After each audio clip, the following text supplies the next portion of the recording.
மலைகள் அவை சாதாரண பாறைகளின் குவியல்கள் அல்ல. அவை பூமிக்கும் வானுக்கும் இடையே அமைந்திருக்கும் சக்தி மையங்கள். ஆனால் இங்கே ஒரு மர்மம் ஒளிந்திருக்கிறது. முருகனின் 6 படை வீடுகள், அதில் பெரும்பாலானவை ஏன் மலைகளின் மீது அமைந்துள்ளன? முருகனுக்கு மலையின் மேல் இவ்வளவு பிரியம் ஏன்?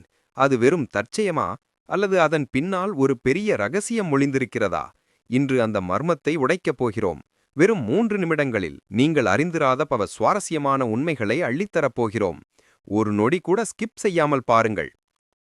முதலில் 6 படை வீடுகள் எதற்காக உருவாகின என்று பார்ப்போம். திருப்பரங்குன்றம். சூரபத்மனை வென்ற பிறகு இந்திரன் தன் மகள் தெய்வானையை முருகனுக்கு திருமணம் செய்து வைத்த இடம். திருச்செந்தூர். சூரபத்மனை வதம் செய்த வெற்றி தலம். இது மலையல்ல, கடற்கரை. பழனி. கோபத்தில் ஆண்டிக்கோலத்தில் மலை மீது அமர்ந்த இடம். சுவாமிமலை. தந்தையான சிவனுக்கு பிரணவ மந்திரத்தை உபதேசித்த இடம். திருத்தணி. கோபம் தணிந்து வள்ளியை திருமணம் முடித்த சமாதான தலம்.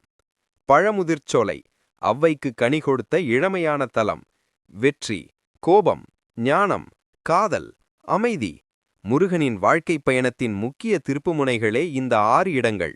சரி, இப்போது முக்கிய கேள்விக்கு வருவோம். மலை ஏன்? இதற்கு 3 முக்கிய காரணங்கள் உள்ளன. மலைகள் பூமியின் காந்த சக்தி மற்றும் பிரபஞ்ச ஆற்றலை ஈர்க்கும் தன்மை கொண்டவை. முருகனின் சக்தி இந்த மலைகளின் உச்சியில் பல மடங்கு பெருகி பக்தர்களுக்கு கிடைக்கிறது என்று நம்பப்படுகிறது.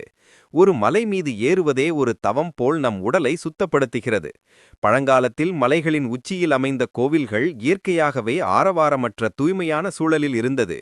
இது தியானம் மற்றும் இறைவனை அடைவதற்கு உகந்த இடமாக இருந்தது. குறிப்பாக பழனிமலை.